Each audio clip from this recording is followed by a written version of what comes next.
Back again for another video. On today's topic, we'll be talking about the password bros. I'm a little late. I like to hear everybody else's perspective before we get into it here on my channel. But I want to talk about it, of course, in a very different way. It may sound similar to some of the things that you may have already heard in regards to black men leaving this country and going overseas to find more viable women because they are not rooted in trauma and therefore do not experience the level of masculinity necessary in order to survive in this environment. It is very much a cultural thing. It is not necessarily a demographic thing per se.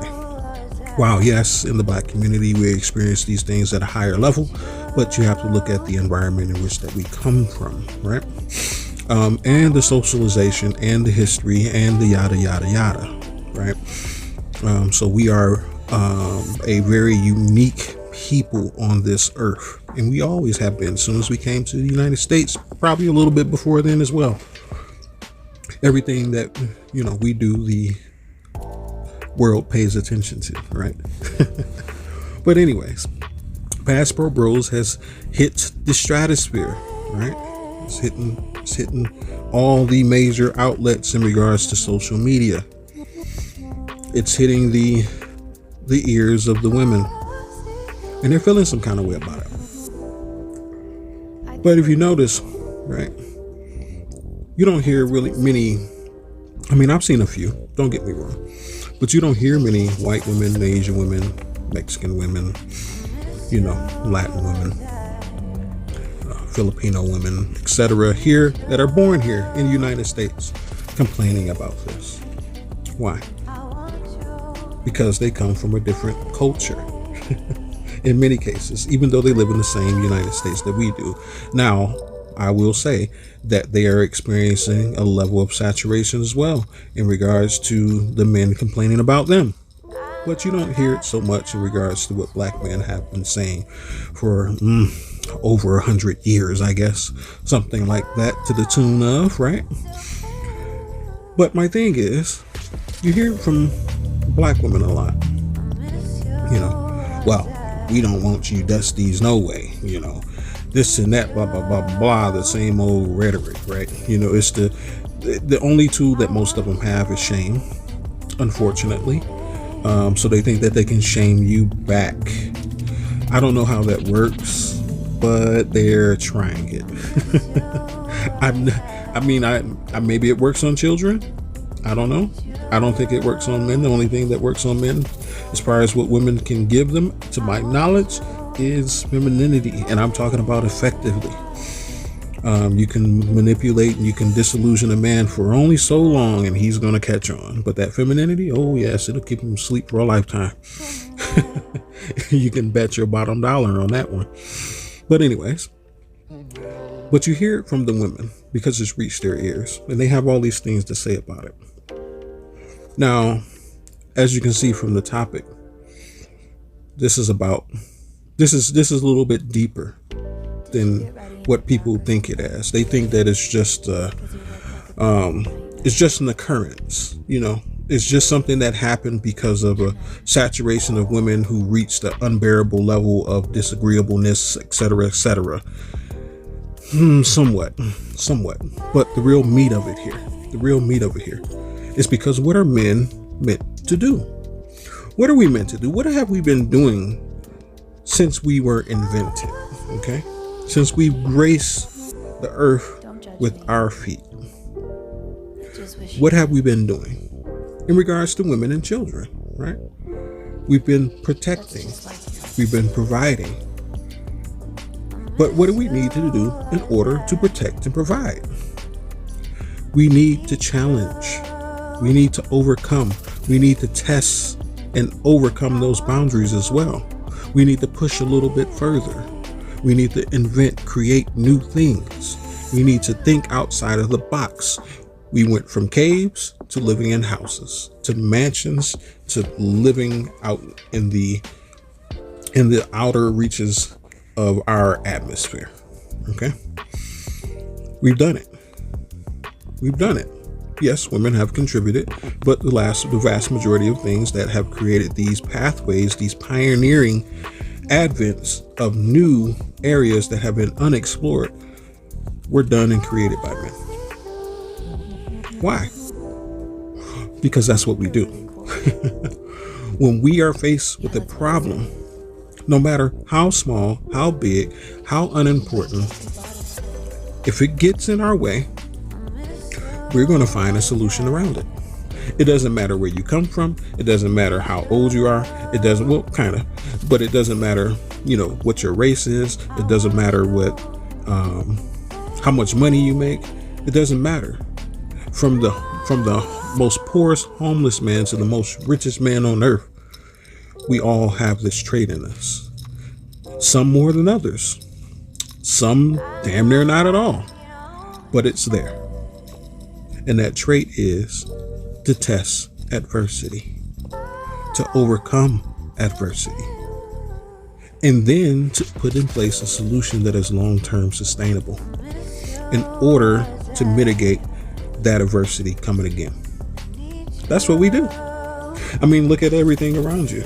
I mean, we put in this whole infrastructure of food supply chains. We put in this whole infrastructure of transportation, medical care, everything, schools.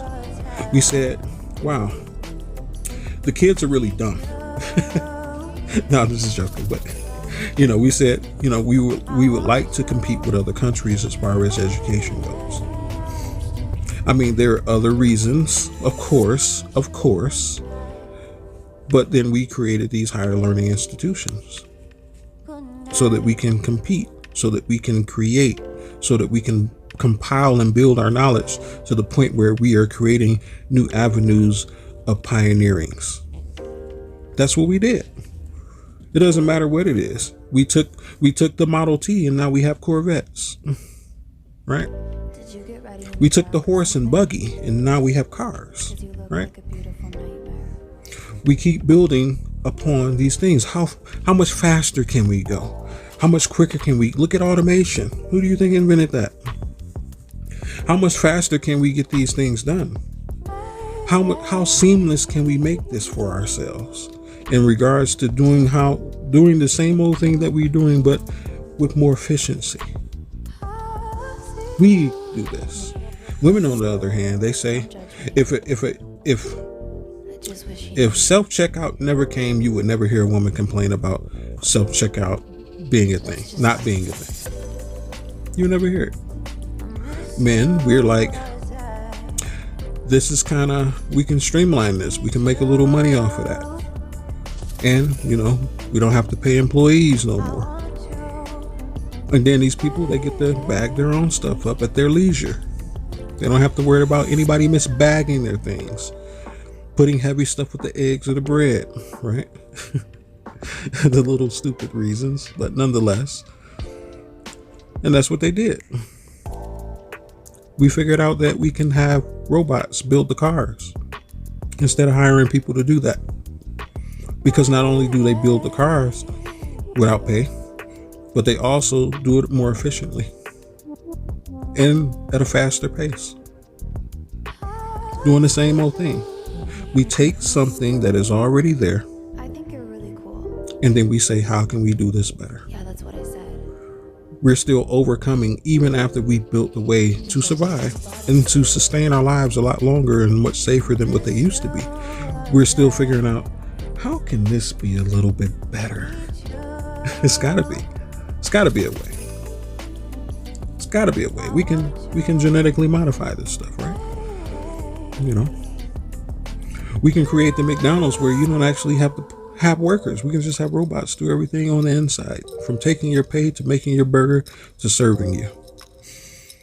We don't need the people to do it anymore. How can we make this better? Where am I going with all this? Well, passport bros, right?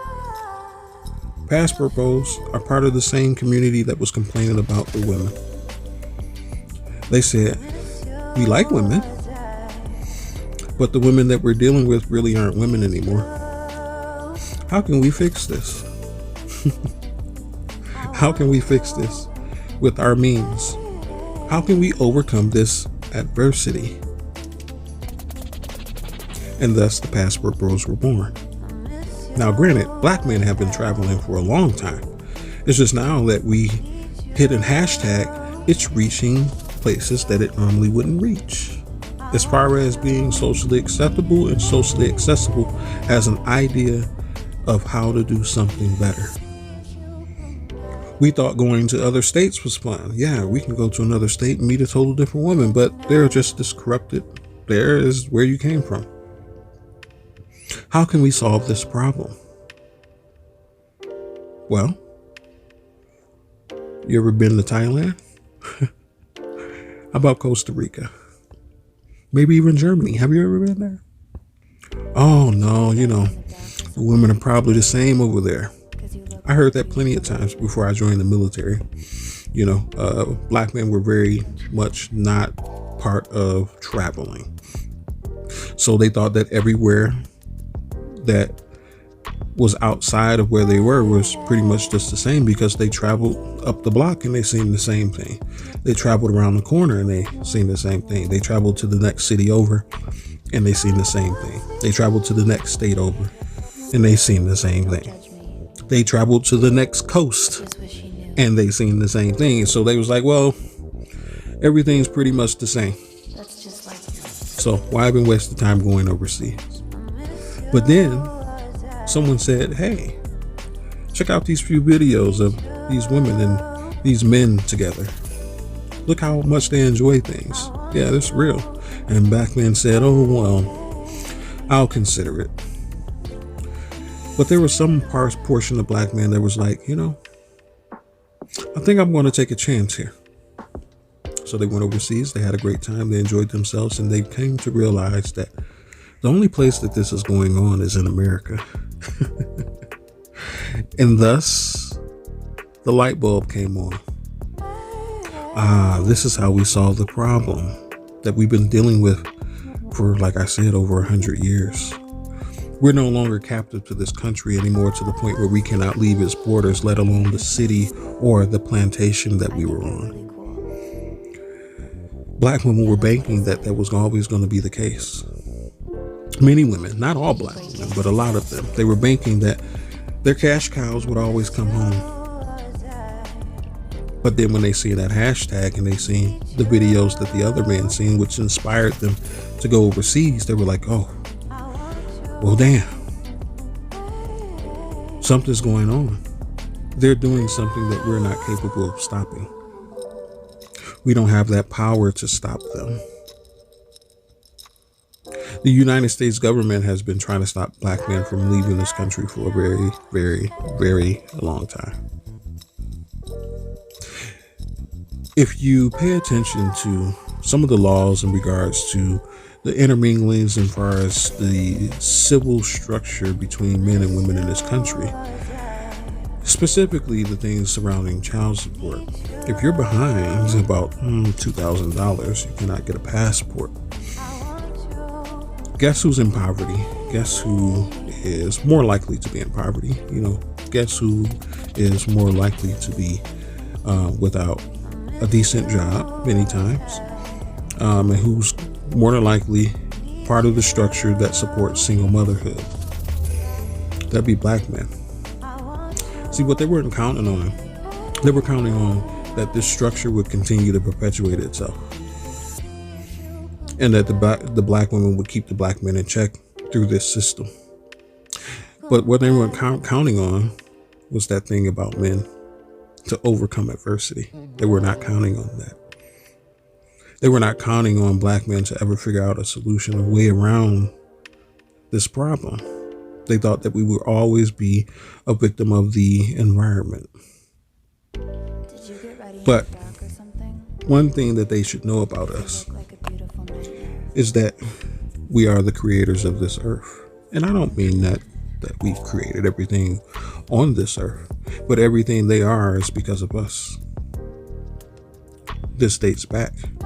I don't know if you've seen the videos that are going around on TikTok and all these social media where they're talking about that pale skin is actually a mutation. They came from us. I just wish you knew. The world's tallest people can be found in the black race. The world's shortest people can be found in the black race. The world's fastest people can be found again in the black race, etc., etc., etc. It was only a matter of time before we figured out a solution of how to solve our problems. They thought that they had enough opportunity to mutate the social system to stay ahead of us. But this is our time. We watched our forefathers and fathers go through that same system, and we said, wait a minute, that's stupid. I'm not engaging. I'll remain single and without children until this changes. And while black men were fiddling around, they said, hey, how about I take some of my leisure time to go chill in Peru? And they said, hey, it's pretty nice over here. The women treat you a lot different. This also came by way of the military. Many black men are in the military. A large portion of the military is black. I don't know if anybody knows that or not. But these men, they go across seas and they go to different places and they experience things. I would like to say that that is the birth of the passport bros. Military men, black men, going overseas and experiencing French women, experiencing German women, right? But then they thought it was fairy tales and it wasn't accessible when we would come back and tell these stories about how we were treated so differently by the women there. Until someone said, you know what? Cap. I'm gonna go check it out for myself. I don't believe you. And lo and behold, they did. And now they realize that this world isn't as small as they thought it was. We have reached the threshold of overcoming the adversity. After all, if there's anyone that can overcome any adversity in this world, you can find it in the black race. But anyways, like, comment, and share. Check me out on Facebook. Check me out on the good old Patreon. I haven't uploaded anything, just like I told you plenty of time, but you're welcome to join and support in any way you choose to. But this has been The Wolf That Made It Close. May you have a good day. And of course, peace be with you.